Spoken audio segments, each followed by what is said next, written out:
Hello, my name is Michele, and you're listening to Profit is a Choice. This is the third episode I'm dedicating to going through a year-end review. I believe this process is instrumental in creating a business plan that we desire and doing it with intention. Today, we're going to focus on some of the review process necessary in the areas of human resources, marketing, and my favorite, financials.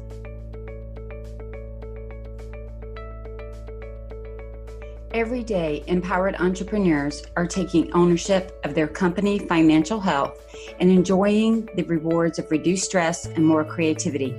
With my background as a financial software developer, owner of multiple businesses in the interior design industry, educator, and speaker, I coach women in the interior design industry to increase their profits, regain ownership of their bottom line, and to have fun again in their business.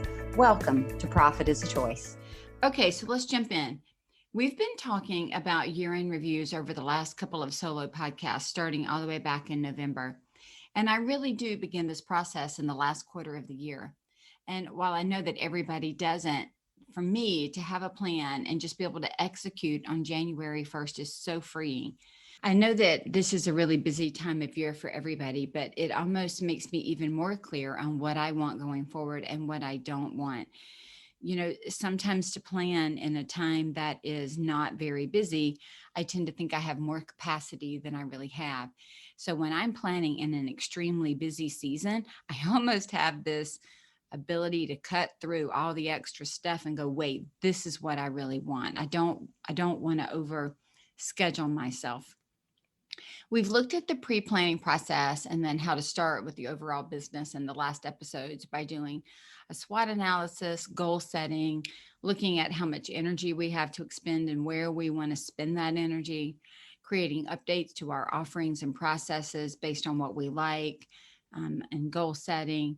And so now we're going to jump into some of the heavier pieces, which are HR, marketing, and finances. One of the reasons that I kind of look at these, and again, this is all cyclical or iterative, like I may go back and forth through these a couple of times. But honestly, thinking through the SWOT analysis and thinking through the goal process helps me understand what changes or additions I might need to add to HR, marketing, and finances. My aim with intent methodology focuses on 3 levers that we can pull up and down and do it very much with intention. Boiled down to the lowest common denominator is people, process, and profits. And all 3 of these are tied into everything we do. AIM stands for align your team, ignite your process, and manage your money, and doing those 3 things with intention. Meaning we're not going to just take what comes. We're going to filter what comes through the lens of what we want and what our business is structured to accomplish.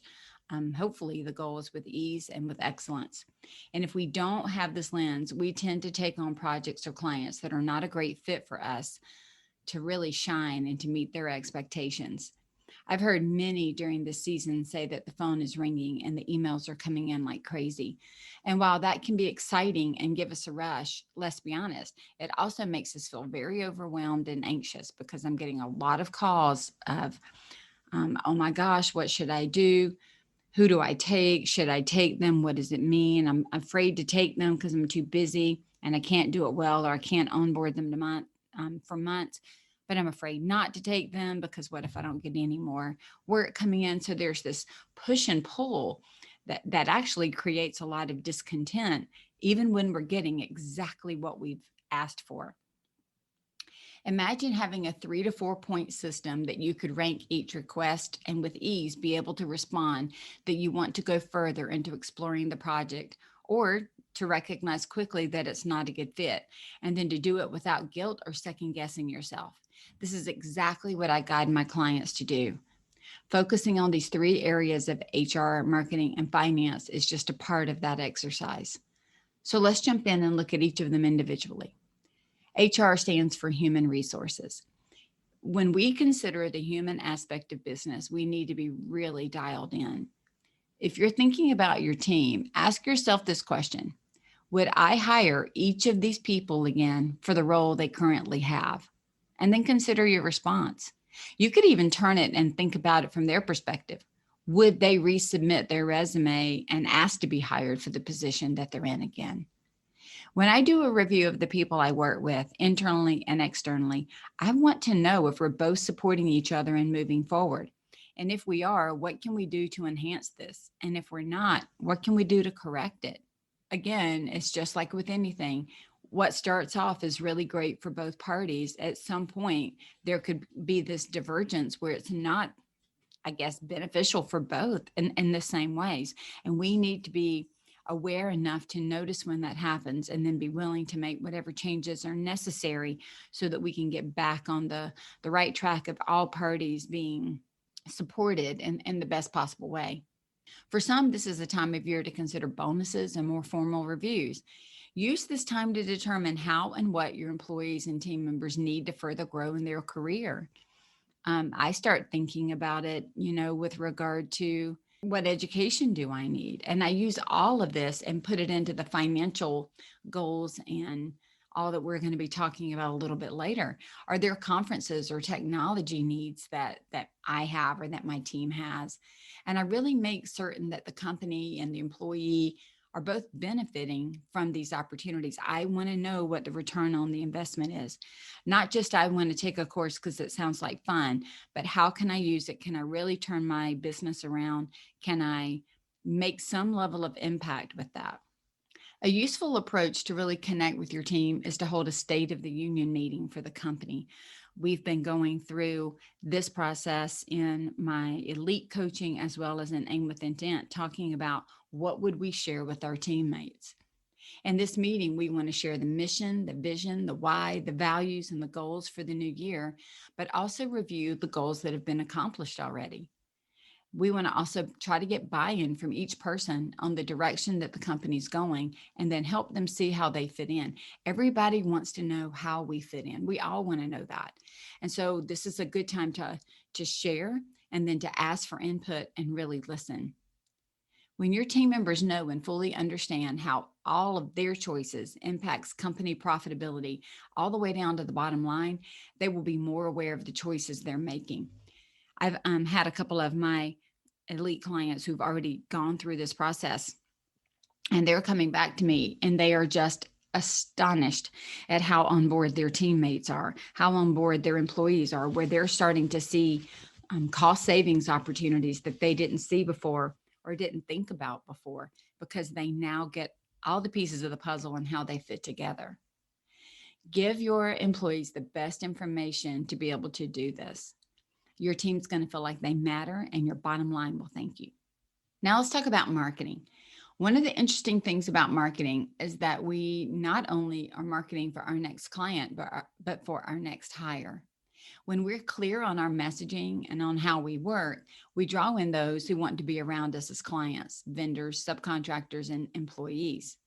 So spend time reviewing your marketing. Here's something I do.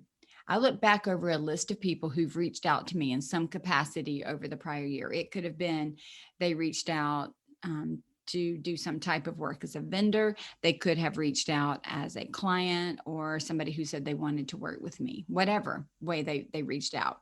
And based on our interactions, I try to analyze what drew them in, what made them call or email me, what made them think that we were aligned and could be a good fit. And then I ask myself, is that what I really want to be known for? My messaging has changed over the years, as I'm sure yours has, as my products and service offerings have shifted. And keeping all of this aligned takes time, energy, and effort. Even the tweaking of small words can make a huge difference. And so I review not only the messaging, but I also review the marketing channels that I'm using and try to determine if they're still good to find and connect with my ideal client. This may mean going in and looking at analytics. It may be looking to see where I get the most feedback or where people engage with me. Sometimes I remove a channel and sometimes I add more energy to working with one over the other. And sometimes I just add an entirely new way to connect. I think in 2020 was the year I added Pinterest and I've added more energy into LinkedIn. Prior to that, it was primarily Facebook and Instagram. And so trying to keep my finger on the pulse of where my people or my future people are hanging out, and then trying to connect to them is really important as I look at not only my marketing dollars, but I look at my marketing time and look at how it might be best spent. So with that, another area in marketing I review is the amount that it costs my business, or looked at another way, the investment that I'm making. I'm not just looking here at ad spend, but I'm looking at all the prep that goes into everything marketing/advertising related. This could be the cost of creating and maintaining my website, creating social media content, sharing that content, following up with leads, free offerings, lead magnets, all the things. And then I consider the time spent and the money spent compared with the return on that spend. Am I getting the results I'm looking for? It's also important to look at marketing and advertising as a percentage of my gross profit, which is the money used to run my company. So some people also compare it to total sales. Just be careful that you know the number you're comparing it to. If you were really high in cost of goods, then we have to be careful, because that would mean that your total sales could be really high. And when you look at it as a part of that, it can make it look like a small percentage. But when you look at it based on gross profit, which is the money used to actually run the company, it could be a very high percentage. Marketing budgets can range from 6 to 8% of income if you're just trying to keep status quo, to as much as 15 to 20% based on the goals you're trying to attain. What's most important to me is that I'm talking to my ideal client and that they're responding the way that I need them to. Okay, now let's talk about finances. I've saved what I consider some of the best for last. Take a deep breath and hang with me, because I know this one might be a little bit different, and I could probably talk to you for an entire week just on finances, but I'm going to try to give you just the highest level here. When I start to do a financial review and plan, the first thing I do is choose the best time for me, and that's usually morning. I pull up my QuickBooks, I run a profit and loss or an income statement, cash basis for the year to see what really came in. I also pull up a balance sheet, and then I compare it to the last 2 years to see what trends I have. When I begin to consider the financial goals I have for the next year, I go back through my SWOT analysis, my HR plans, marketing plans, the high level goals, and I look to see where my budget might be impacted. I look at overall goals and establish any increase in expenses that might need to occur, and I plan for it. I also look at lifestyle congruence, meaning how much do I need to make in my business to afford the lifestyle that I want or need to live? This could be even, am I paying for my IRA? Am I putting money in, whatever retirement that I'm using? Am I bringing in enough for our family to live? Am I trying to replace another job? All those things. This is part of the backwards financials that I teach. You can listen to this on episode 11 of Profit is Choice. This particular exercise also spurs me to look at my pricing and the time that it takes me to get the job done.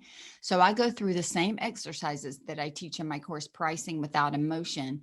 And that helps me feel confident in the number that's associated with my pricing, but it also helps me feel confident in the value that I provide. So I'm constantly looking at, what am I charging if I'm talking about pricing, and what is the value stack that goes with it? Because that's what I'm really selling, is value. Once I have my pricing determined and I look at how much I'm going to work, I know how much I need to make, then I can look at the other factors. Again, with how much I want to save for retirement, what needs to go out to pay for taxes, and what I want to spend on business growth. Don't forget to add business growth and profitability into your financial plan. If we are always planning to break even at zero, we're going to struggle to keep this thing going without stress. Knowing all of these numbers allows me to put together a plan for income and for expenses. And this is where I use the information that I teach in Master Your Profit to create a profit first strategy that fits my companies and the goals that I have. Again, I could spend a week going through financial review and planning with you. It takes time. And when you're looking at your financials, you want to check them out from top to bottom and then bottom to top. When we go from top to bottom, we're kind of focusing on what came in and what went out with COGS, leaving us with a gross profit. It's interesting when we look at profit and then look at cost of goods on our way up to total income, we see the money going out a bit differently. For most of you, I would love to see your cost of goods be between 40 and 60%. For all of you who are consulting or serviced only, your COGS might be really low, like 20% or less.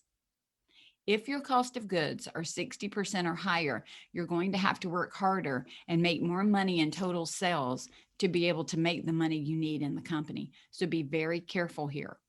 There are some business models where this is, what they're doing. But just to realize it takes a higher level of sales to get the gross profit that you need to run the company many times. Moving down the profit and loss statement, make sure you take time to look at the expenses. What can you get rid of? What can you replace? How can you reduce those numbers, if at all? Here's a good way to think about it. Whatever you pay out in expenses is not being paid out to you. So look closely at your net profit. Is it enough to cover your taxes, your retirement, your salary, profit in the company, and a healthy savings? If so, then that's awesome. If not, go back through and see what tweaks you can make. When I have a solid plan, I use this info. And again, I go through it multiple times. So don't think this is a one-time pass through. But when I do have that solid plan, I use this information to create a yearly budget and then a cash flow document that follows. Every month, I manage these documents to ensure that I'm spending with the plan I made. Remember that you get what you inspect, not what you expect. So we have to have a plan to inspect it. It's a good idea to write down any assumptions you make regarding your planning so that when you go back, you're not only looking at the numbers, but you are looking at the assumptions for every, period that you wrote them down for. If something changes, it forces you to also change an assumption, thereby a number. You need to know that. It can be frustrating to look at a number or a plan months later and ask yourself, what was I thinking? So go ahead and jot it down. Think about it. My gosh, with 2020, if we had done that, everything shifted in 2020 for most of us based on assumptions. And so knowing that the assumptions were changing gave us the freedom to change the numbers that were associated with it. If you don't know how to create a budget or a cash flow document, or read a P&L statement or a balance sheet, or even know what they are or why they are important, check out my Understanding Your Financials course. Financial literacy is just a click away, and I promise you, it will make you feel so much more in control of your business. Planning for a new year can be intimidating if you let it, but it can also be very freeing. Some of you may try to do it all in one sitting, and some of you may try to do it over time. I honestly like to do both. I take time to let the new ideas marinate, and then I sit down and document everything. Whatever you do and however you do it is going to be better than not doing it at all. My hope and goal for you is to be present in your business planning, to own the decisions and the choices that you make and that your team makes, and then to own the outcome. Because what we own, we can change. The 3 financial courses I've written all go together. The first is Pricing Without Emotion, which I've been teaching around the country for more than 10 years. It's life-changing to really, really know how each number in your pricing is derived, and then to have the confidence to stand up for it and to know how to tweak it without hurting your business. Understanding Your Financials is the course that assists you in seeing how the money flows through your company. You'll learn to read the documents that you need to run the company financially, knowing the percentages to look for to keep it healthy, and how to make a plan for income and spending. In the Master Your Profit course, we focus on good money management. This is the profit first strategy for your business. Maybe you've read the book and thought, wow, that seems simple, but it's not easy. If so, you're correct. We have very detailed and nuanced businesses, and we're heavy in the bookkeeping and accounting areas. And implementing Profit First has been a game changer for me, for my company, and my clients. But we all might implement it just a little bit differently. And that's the strategy I teach you. Give yourself the gift this year of good financial practices. I would love to help you either by leading you through this learning in one of the 3 courses that I offer, or by assisting as your coach to growing and scaling your business. The information about all of these opportunities can be found on my website, scarletthreadconsulting.com. Check it out and reach out. Choose to be profitable and do the hard work, because profit doesn't happen by accident.